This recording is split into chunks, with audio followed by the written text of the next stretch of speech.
Bonjour à tous. Cet incendie la nuit dernière sur la commune de Saint-Symphorien-sur-Saône, il s'est déclaré dans une exploitation agricole pour une raison inconnue. Plusieurs hangars ont été touchés. Les bêtes ont pu être sorties à temps, même si l'une d'elles devra être euthanasiée. Du fourrage et du matériel ont été détruits. 36 pompiers se sont déplacés sur place. Cet accident de bûcheronnage dans le Doubs, les faits se sont déroulés hier en fin de journée sur la commune de Mancenans. Un jeune homme de 23 ans a été percuté par l'arbre qui l'abattait selon les informations de France 3.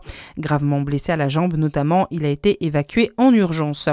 Travaux en vue dans le Nord Chalonnais, le département de la Saône-et-Loire annonce un chantier de réfection d'une partie de la voie verte numéro 4. Le secteur de Saint-Léger-sur-Deûne est concerné. Conséquence, l'accès sera interdit pour les cyclistes et les piétons à partir de demain et jusqu'à la fin du mois. Une déviation sera mise en place dans les deux sens de circulation. À vos agendas, le parc naturel régional du Haut-Jura organise une journée de nettoyage le samedi 22 novembre prochain. Une journée qui cible plus particulièrement les décharges sauvages sur le bassin versant de la Bienne, qui recense plus de 260 sites de dépôts d'ordures illégaux et souvent industriels. Cette fois-ci, le rendez-vous est fixé dans le secteur de Saint-Claude. Dans le reste de l'actualité, 10 ans après les attentats du 13 novembre 2015, la menace actuelle est plus multiforme, plus diffuse. Les mots de la ministre des Armées dans une interview à la Tribune dimanche.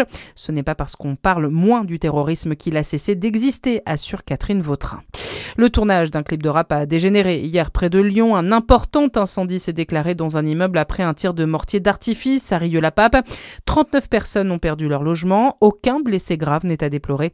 La préfète de région a dénoncé des actes criminels.